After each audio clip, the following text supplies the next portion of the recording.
Hello, welcome to legal awareness web series. Chief justice NV Ramana का आज आखिरी दिन था एज सीजेआई। कल नए मुख्य न्यायाधीश शपथ लेंगे। लीगल अवेयरनेस वेब सीरीज में हमने चीफ जस्टिस एनवी रमन्ना पर 7 वीडियो बनाए। जब उन्होंने टेक ओवर किया तो हमने वीडियो बनाया कि राष्ट्र उनसे क्या एक्सपेक्ट करता है। जब 6 महीने उनके टेन्योर के पूरे हुए तब हमने वीडियो बनाया और हमने उसमें बताया कि किस तरीके से सुप्रीम कोर्ट की इज्जत और रिस्पेक्ट लोगों में रेस्टोर करने में चीफ जस्टिस ने अहम योगदान दिया। मैंने अपने वीडियो में ये बात साफ कर दी थी कि किसी भी चीफ जस्टिस ऑफ इंडिया का इवैल्यूएशन एंड ऑफ टेन्योर में होगा। देखिए, किसी चीफ जस्टिस के टेन्योर का असेसमेंट उसके टेन्योर खत्म होने पे किया जाना चाहिए। मैंने अपने पहले ही वीडियो में ये बात भी कही थी कि सबसे बड़ा पैमाना जिस पर किसी चीफ जस्टिस ऑफ इंडिया को टेस्ट किया जाएगा वो होगा जुडिशियल अपॉइंटमेंट्स। भारत में जो जज पॉपुलेशन रेशियो है वो बहुत बुरा है और इस पैमाने पे अगर आज आप इवैल्यूएट करें भारत के आउटगोइंग सीजेआई को तो आप पाएंगे कि 11 जजेस सुप्रीम कोर्ट के पिछले 16 महीने में अपॉइंट हुए। 244-45 जजेस हाई कोर्ट्स में अपॉइंट हुए। ऑलमोस्ट 1/3 सुप्रीम कोर्ट आज जो है वो सीजेआई एनवी रमन्ना की एज सीजेआई अपॉइंटी है और बाकी कई जजेस जब वो कोलिजियम में थे उस दौरान अपॉइंट हुए। तो तकरीबन आधे से ज्यादा सुप्रीम कोर्ट के आज के अपॉइंटमेंट में भारत के मुख्य न्यायाधीश ने बहुत अहम योगदान दिया है। मुझे एहसास है कि कई नाम जो हाई कोर्ट के कोलिजियम से आए या सुप्रीम कोर्ट के कोलिजियम ने सरकार को भेजे वो सरकार ने मंजूर नहीं किए। जस्टिस अकील कुरैशी का नाम आता है, बात होती है सौरभ कृपाल की कि उनके नाम क्लियर नहीं हुए और भी ऐसे बहुत से नाम हैं। एनजेसी के बाद ऐसा लगता था कि सरकार और सुप्रीम कोर्ट कोलिजियम के बीच कुछ बात बन नहीं रही। मैंने अपने वीडियो में साफ कहा था कि चीफ जस्टिस एनवी रमन्ना बड़े परसुएसिव हैं, वो सरकार को कन्विंस कर लेंगे और आपने देखा 3 दिन में 48 घंटे में जो रिकमेंडेशन सुप्रीम कोर्ट की गई हैं वो अप्रूव हुई है। सुनिए मैंने क्या कहा। किसी भी चीफ जस्टिस का सबसे बड़ा एक पैमाना उसे टेस्ट करने का होता है कि उसने जुडिशियल अपॉइंटमेंट्स में क्या कारकर्दगी दिखाई। हमें याद है चंद साल पहले चीफ जस्टिस ठाकुर को आंसुओं से रोना पड़ा एक भरी महफिल में। प्रधानमंत्री जी भी मौजूद थे विज्ञान भवन में कि जजेस हमारे पास बहुत कम हैं, काम बहुत ज्यादा है। आपको मालूम है जज पॉपुलेशन रेशियो भारत में बहुत खराब है। 6 महीने के अंदर सुप्रीम कोर्ट की सारी वैकेंसीज भर दी गई। आज तक कभी ऐसा नहीं हुआ था कि 9 जजेस एक साथ अपॉइंट हों और उसमें फीमेल का रिप्रेजेंटेशन भी बहुत अच्छा है। अब अगर ये पैमाना है तो इस पैमाने पर चीफ जस्टिस को एक सक्सेसफुल चीफ जस्टिस कहा जाएगा। डाइवर्सिटी भी उन्होंने मेंटेन की। एक साथ 3 विमेन जजेस अपॉइंट हुई। पहली बार भारत के इतिहास में चाहे 1 महीने के लिए हो लेकिन एक महिला मुख्य न्यायाधीश बनेगी। अब दरअसल बात यह है कि चीफ जस्टिस एनवी रमन्ना ने 29 लेक्चर्स दिए और बड़े जबरदस्त लेक्चर्स दिए, बहुत अच्छी अच्छी बातें उनमें कही और उन लेक्चर्स की वजह से लोगों की उम्मीदें बहुत ज्यादा हो गई। आज उनमें से कई लोग आर्टिकल्स लिख रहे हैं, कह रहे हैं कि वो उम्मीदें पूरी नहीं हुई। मेरी माता जी हमेशा कहती हैं कि गुड़ ना दे तो गुड़ जैसी बात तो कह दे। सीजेआई एनवी रमन्ना ने बहुत बातें ऐसी कही जिन पर लोगों ने उनका स्वागत किया। कितनी बड़ी चीज उन्होंने कही कि राष्ट्र किसी टेरिटरी का नाम नहीं, किसी जमीन का नाम नहीं, लोगों से राष्ट्र बनता है। पेगासस के मामले में 1984 जॉर्ज ऑरवेल के किताब से शुरुआत की और कहा कि आज लोग अपने से भी चीजें छुपाना चाहें तो छुपा नहीं सकते। ठीक है कि कल की हियरिंग में कुछ खास निकल के पेगासस में नहीं आया, लेकिन जब कमेटियां बनती हैं तो फिर अक्सर ऐसा ही होता है। लेकिन अगर कमेटी ये कह रही है कि 29 में से सिर्फ 5 ऐसे मोबाइल फोन हैं जिनके बारे में कोई मेलवेयर नजर आ रहा है, वो यकीनन पेगासस है या नहीं ये कंक्लूसिवली नहीं कहा जा सकता, तो कहीं ना कहीं भारत सरकार ने भी जो स्टैंड लिया था उसकी भी कमेटी ने पुष्टि की है।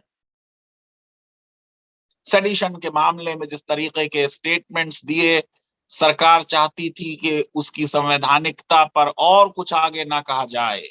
बहुत सख्त बातें कही कि ये कॉलोनियल एरा का लॉ है और उसकी एक आजाद भारत में जहां मौलिक अधिकार संविधान की कॉन्शियंस है उनके लिए जगह नहीं होगी। नालसर विश्वविद्यालय में कन्वोकेशन एड्रेस दिया, इनजस्टिस के लिए जवानों को फाइट करने का आह्वान किया। मेरी अपनी पर्सनल रिलेशनशिप चीफ जस्टिस से बहुत अच्छी रही। जब वो आंध्र प्रदेश हाई कोर्ट में अनडिवाइडेड आंध्र प्रदेश में जज थे, उन्होंने एक कमेटी बनाई कि जो हमारे विश्वविद्यालय हैं और हायर एजुकेशन के इंस्टीट्यूशंस हैं उनमें क्यों छात्र सुसाइड कर रहे हैं, आत्महत्या कर रहे हैं। और जो रिकमेंडेशंस मेरी अध्यक्षता वाली कमेटी ने दी वो बाद में जो मुख्य न्यायाधीश बने आंध्र प्रदेश के चीफ जस्टिस कल्याण ज्योति सेन गुप्ता, उन्होंने एक्सेप्ट। नालसर के कन्वोकेशन एड्रेस में 3 पैराग्राफ मेरे बारे में कहा कि नालसर के स्टूडेंट्स लकी हैं कि मैं उनका वाइस चांसलर हूं। सरकार ने जो कॉन्स्टिट्यूशन ऑफ इंडिया को पॉपुलराइज करने के लिए कोर्सेज मुझे दिए उसका जिक्र किया। जो डिसिमिनेशन ऑफ लीगल अवेयरनेस और लॉ के बारे में मालूमात में एक छोटी सी कोशिश मैंने की, उसकी प्रशंसा की। मैंने अपने वीडियोस में यह कहा था कि वो वर्ड्स को मिन्स नहीं करते। कल भी पेगासस के मामले में उन्होंने कहा कि सरकार ने कुछ बहुत कोऑपरेट नहीं किया। पीएमएलए का जजमेंट जिस पे बहुत कुछ लिखा गया, आनंद फानंद में उसका रिव्यू 2 पॉइंट्स पे एक्सेप्ट कर लिया गया। किसी भी मुख्य न्यायाधीश को इवैल्यूएट करना बहुत मुश्किल काम है। भारत में सब जजेस बराबर हैं।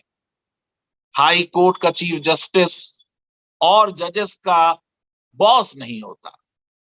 सुप्रीम कोर्ट का चीफ जस्टिस और जजेस का बॉस नहीं होता, फर्स्ट अमंगस्ट इक्वल्स होता है, यकीनन मास्टर ऑफ रोस्टर है। और कौन सा केस कौन जज सुनता है इसको डिसाइड करने का अधिकार मुख्य न्यायाधीश को हाई कोर्ट और सुप्रीम कोर्ट में है। और रोस्टर की प्रोसेस कैसी हो उस पर जरूर बात की जा सकती है और उसमें जितनी ट्रांसपेरेंसी होनी चाहिए वो शायद उतनी अभी नहीं हम पाए। लेकिन एक बात ये कही जा रही है और शायद उसमें कुछ सच्चाई भी है कि 53 ऐसे मामलात हैं जो संविधान पीठ को सुनने थे और इन मामलात में कोई प्रोग्रेस पिछले 16 महीने में नहीं हुई। मैंने ये बात पहले भी कही है 370 के मामले में और सीएए के मामले में कि किसी भी मुख्य न्यायाधीश को 5 जजेस और 7 जजेस संविधान पीठ के लिए स्पेयर करना मुश्किल होता है। जो रोज की फायर फाइटिंग है, अगर मैं आउटगोइंग चीफ जस्टिस के शब्दों का इस्तेमाल करूं, उसकी वजह से ये संविधान पीठ नहीं बैठ पाती। मगर ये भी बात अपनी जगह सच है कि जब सुप्रीम कोर्ट में जजेस की संख्या बहुत कम थी 50s और 60s में, तो कॉन्स्टिट्यूशनल बेंचेस बहुत ज्यादा बैठती थी और बहुत ज्यादा फैसले देती थी। यह भी हो सकता है कि उस जमाने में नया संविधान था और कॉन्स्टिट्यूशनल इंटरप्रिटेशन की बहुत सख्त जरूरत थी। अब बहुत से मामलात में कहीं ना कहीं एक क्लैरिटी आ चुकी है, लेकिन फिर भी मैं ये कहूंगा कि कुछ अहम मुद्दों पर अगर कम से कम बेंच कॉन्स्टिट्यूट हो जाती, एक दो हियरिंग हो जाती हैं, तो पेटिशनर्स को ये लगता है कि अब कम से कम इंटरिम रिलीफ के लिए हमारी कोई गुंजाइश अदालत के सामने रखने की बनती है। सिर्फ एक संविधान पीठ बनी, गुजरात इलेक्ट्रिसिटी रेगुलेटर और अडानी के बीच का मामला इन 16 महीने में, और उस मामले में भी आखिर में एक समझौता होकर मामला खत्म हो गया। तो कॉन्स्टिट्यूशन बेंचेस जितनी बननी चाहिए थी उतनी नहीं बन पाई। 370 की एग्जाम्पल बार बार ऑथर्स लोग देते हैं कि 1115 दिन हो गए, 23 पेटिशंस हैं। एक राज्य को केंद्र शासित प्रदेश बना दिया गया। बहुत अहम मुद्दा है फेडरलिज्म के लिए। उस पर अगर सुप्रीम कोर्ट का फैसला आ जाए तो वो कंट्रोवर्सी खत्म हो जाए। कोई ये नहीं कह रहा कि सुप्रीम कोर्ट जो 5 अगस्त 2019 को हुआ उसको समाप्त कर दे, ये डिमांड किसी की नहीं है। डिमांड सिर्फ ये है कि सुप्रीम कोर्ट का फैसला आ जाए किसी भी मामलात में, चाहे वो सिटीजनशिप अमेंडमेंट एक्ट हो या इलेक्टोरल बॉन्ड हो या यूपा हो।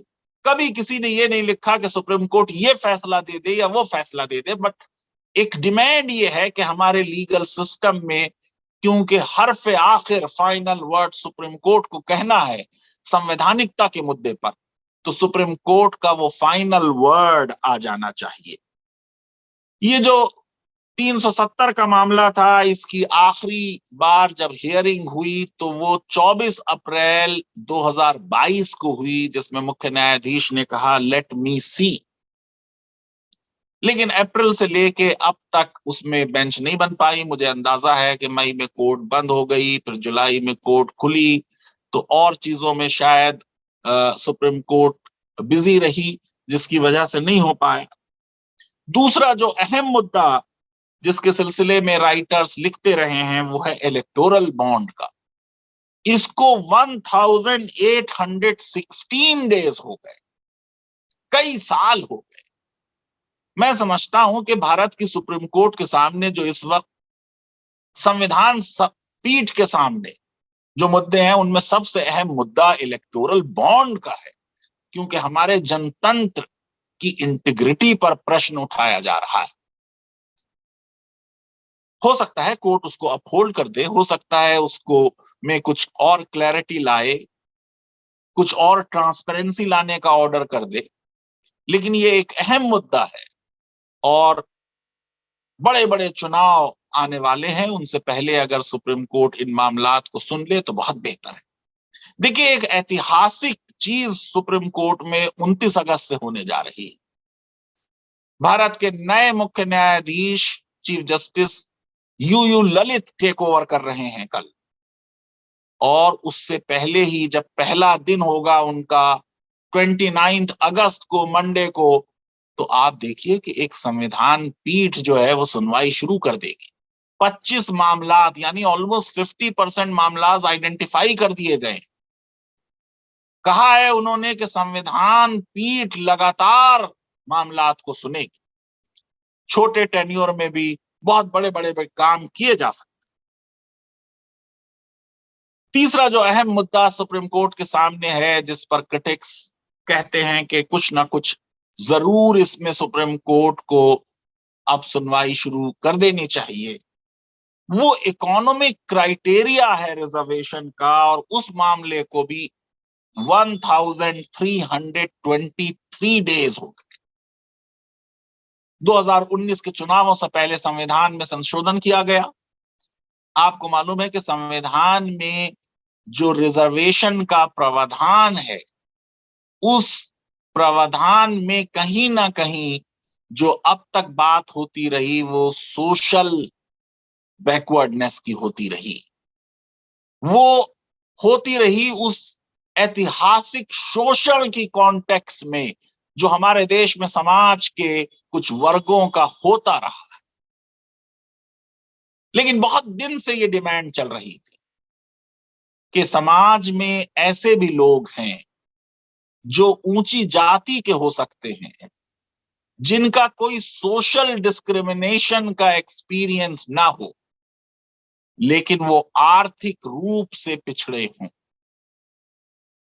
सरकार ने एक बहुत बड़ा फैसला किया और आर्थिक आधार पर भी एक संविधान का संशोधन कर कर आरक्षण का प्रावधान किया। अब आपको मालूम है कि संविधान के संशोधन को सिर्फ बेसिक स्ट्रक्चर की ग्राउंड पर चैलेंज किया जा सकता। मैं समझता हूं कि यह एक बहुत बड़ा संवैधानिक मुद्दा है और सुप्रीम कोर्ट अगर जल्द से जल्द इस मामले में सुनवाई कर ले तो एक क्लैरिटी आएगी। लेकिन इस बात की पॉसिबिलिटी कि कोई संविधान संशोधन सुप्रीम कोर्ट निरस्त करे बहुत कम रहती। फिर यूपा की संवैधानिकता का मामला है। यूपा के मिसयूज के बारे में बहुत सी रिपोर्ट्स आती रही हैं। हाई कोर्ट्स बहुत से केसेस में हैबियस कॉर्पस की रिट्स देते रहे हैं। दिल्ली हाई कोर्ट का एक जजमेंट आ चुका है जिसने कहा है कि इसकी जो परिभाषाएं हैं वो वेग हैं और वाइड हैं। 1105 डेज हो गए। सुप्रीम कोर्ट को इस मामले में भी अपना आखिरी फैसला देना है कि क्या ये लॉ संवैधानिक है। इसी तरह सिटीजनशिप अमेंडमेंट एक्ट 987 डेज, इसके सिलसिले में भी हियरिंग शुरू नहीं हो पाई। मैं ये समझता हूं कि ये वो सारे मामलात हैं जिनमें पूरा देश इंटरेस्टेड है। सीएए के बारे में जो पेटिशंस हैं 63-64 पेटिशंस हैं। पेटिशनर्स का कहना है कि ये अनुच्छेद 15 का वायलेशन है क्योंकि ये डिस्क्रिमिनेशन है solely on the basis of religion. हम कुछ धर्मों के मानने वाले विदेशी जो भारत में 31 दिसंबर 2014 तक आ गए उनको नागरिकता देने की बात कर रहे हैं। हमने इस लॉ में कहीं पर भी रिलीजियस परसिक्यूशन टर्म का इस्तेमाल नहीं किया। रिलीजियस परसिक्यूशन मुसलमानों का भी और यहूदियों का भी हो सकता है। मुसलमान और यहूदी इसमें शामिल नहीं। 3 देशों की बात हो रही है, अफगानिस्तान, पाकिस्तान और बांग्लादेश। अब उसमें एक व्यू ये हो सकता है कि जब सरकारें कानून बनाती हैं तो अक्सर कुछ लोगों के लिए बना देती हैं और कुछ लोगों के लिए छोड़ देती हैं, तो अंडर इंक्लूजन जो है उसको आर्टिकल 14 की बुनियाद पर चैलेंज नहीं किया जा सकता। दूसरी तरफ ये कहा जा रहा है ये बिल्कुल रिलीजन बेस्ड डिस्क्रिमिनेशन है। सुप्रीम कोर्ट को इसमें फैसला करना है। सुप्रीम कोर्ट का फैसला आने से इसमें क्लैरिटी आए। वैसे सिटीजनशिप अमेंडमेंट एक्ट के जो रूल्स बनाए जाने हैं वो रूल्स अभी नहीं बने हैं और नोटिफाई नहीं हुए। मैं ये समझता हूं कि ये वो चंद मैटर्स हैं जिनके सिलसिले में कुछ कुछ बात हुई कि हम एक अर्ली डेट देंगे या हम इसको देखते हैं या हम इसको सुनते हैं, लेकिन उस मामले में कोई बहुत मेजर पेशरफ्त नहीं हुई है।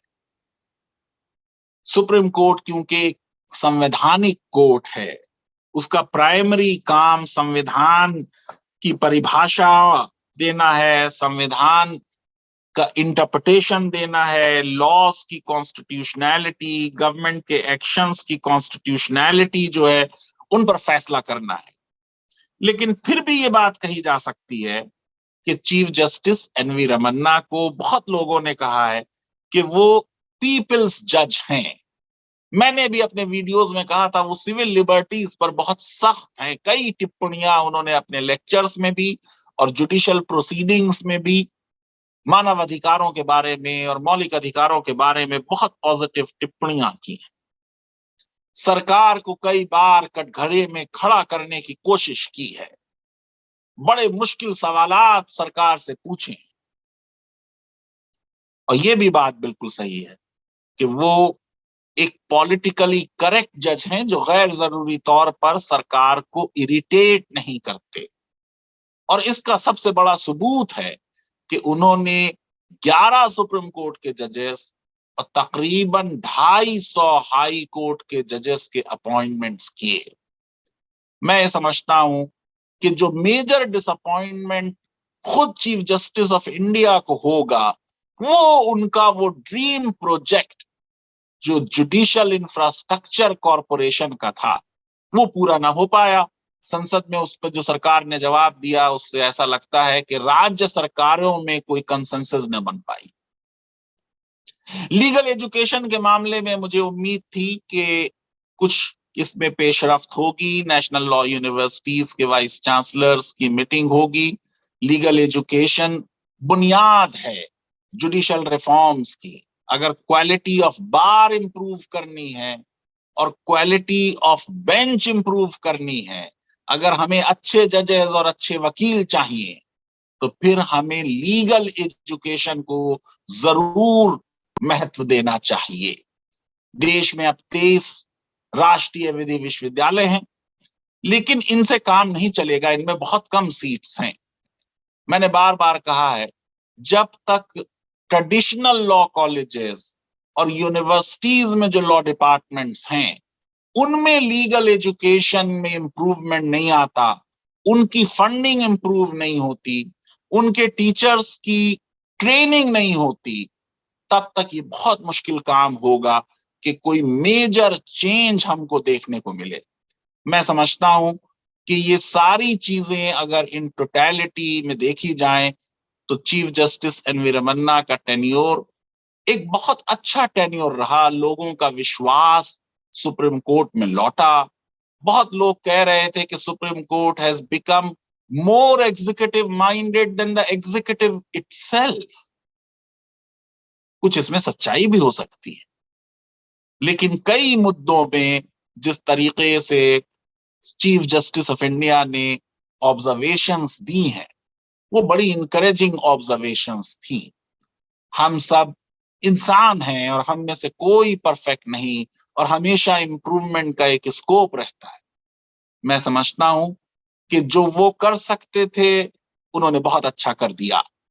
अब ये आगे आने वालों की जिम्मेदारी होगी कि वो काम जो अभी तक नहीं हुए उन कामों को किया जाए। और जिस तरीके से चीफ जस्टिस जो आने वाले हैं, जस्टिस यू ललित, उन्होंने लीगल एजुकेशन में बात की, रूरल इंटर्नशिप की बात की, मैं समझता हूं बड़ा इनोवेटिव आइडिया है। उसको किस तरीके से इंप्लीमेंट किया जाए, संविधान पीठ रेगुलरली सुप्रीम कोर्ट में बैठे और इन 53 मामलात को जल्द से जल्द उन पर फैसले आ जाएं, बड़ा नोबेल इनिशिएटिव है। भारत के outgoing chief justice of India को लीगल अवेयरनेस वेब सीरीज की तरफ से बहुत बहुत शुभकामनाएं। उनका धन्यवाद करना चाहते हैं कि उन्होंने बिल्कुल फ्रंट से इंडियन जुडिशरी को लीड किया। और नए आने वाले चीफ जस्टिस के लिए लीगल अवेयरनेस वेब सीरीज की तरफ से बहुत शुभकामनाएं। उनका टेन्योर शॉर्ट है लेकिन ऐतिहासिक हो, ऐसी हम उम्मीद करते हैं। लीगल अवेयरनेस वेब सीरीज अगर आपको पसंद आती है तो मेरी रिक्वेस्ट है कि हमारे इस वीडियो को वाइडली शेयर करें, हमारे चैनल को सब्सक्राइब करें और बेल आइकन और लाइक जरूर क्लिक करें। बहुत बहुत शुक्रिया, धन्यवाद, थैंक यू वेरी मच।